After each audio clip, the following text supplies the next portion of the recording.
Okay, jetzt haben wir hier Scottie Mick von Blacklist Games. Hello.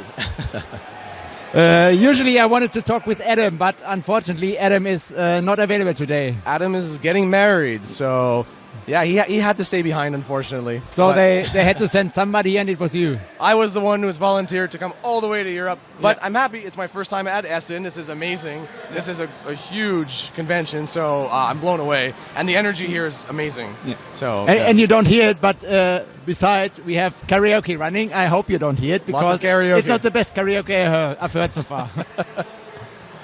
So, we got something built up here, and one thing is the thing that many people will know, because a lot of people backed this one on Kickstarter. Correct, yes. This is ALTAR QUEST. This is the demo kit, of course, but ALTAR QUEST was our last Kickstarter. It was our most successful Kickstarter to date, and yeah, the reception was amazing. I think people really wanted a fantasy-themed game using the modular deck system that our games use, that the Sadler brothers designed. And yeah, everyone was asking, when's the fantasy game coming? And it finally kickstarted, and this will be delivering next year, I believe in the spring. Yep. Yep.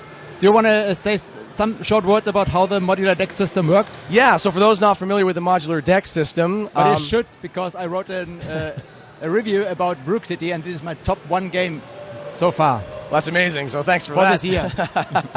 But the modular deck system is basically every important element in the game has a unique fixed deck of cards. So there's no deck building. You just look through the box. Every game has a set of dividers so you can put your decks together. You just pull the decks you want to play. You pull them out, you set them up, and you can combine them in unique fashions to create very unique experiences, very unique combinations and scenarios.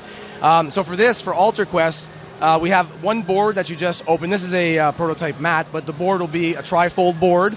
And you just pop it open like you would a classic dungeon crawl from back in the day, Hero Quest, for example. Heavily, big inspiration for this. But this one's fully cooperative, 1 to 4 players. But yeah, so you pull, open the board, you choose your deck. So for example, you could choose these 2 heroes here. We have Cedrin and Rowan. Then you would choose a villain to go up against. So say Bulks the Belch Lord.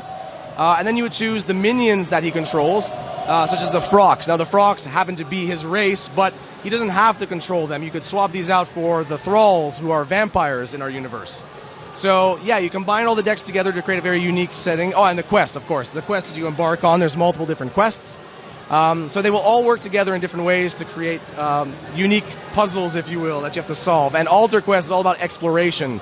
So right now we're in the middle of a game here, but at the beginning, when you set up, the dungeon will be unexplored. So you'll start in a room, and you'll explore the rooms as you go, and then, oops, surprises. You'll have enemies popping up, traps, events, features to explore and use. So one thing that the brothers were very adamant about was that the features in this game, unlike Hero Quest back in the day, actually do something. So you can search the bookcase for an important book, or you can search the alchemy desk for a potion and stuff like that. Everything is working with cards, so you search. Yes, exactly. So everything is interactive. You can interact with everything, I should say, yes. So yeah, and the modular deck system games generally also feature dice. That one of the big positives that everyone loves is the fact that these dice, you never really fail your roll, per se. They're never bad rolls. So you might not get what you want right away, such as successes, but you will get what we call a focus, and this will let you buy successes later. So it's very, there's an ebb and flow, and it's very satisfying. Yeah. The first games like Street Master and BROOK City, they had like something from the past. So Street Master was based on Street Fighter, obviously. Yeah, Streets of Rage, Double Dragon, like a mix of fighting games and brawling games, like beat 'em ups. Yeah. And then BROOK City was so great with all the 80s. It has one of the most boring boards I've ever seen. And when I backed this, I had a look at the board and I thought, man, this is so boring. I don't want to play on this. But then again, then came the cops, and they were based on 80s action movies. Movies that are near and dear to our hearts, yes. It's like Axel Foley and all these guys. And yeah, we pay tribute to a lot of your favorite action cops. Yeah.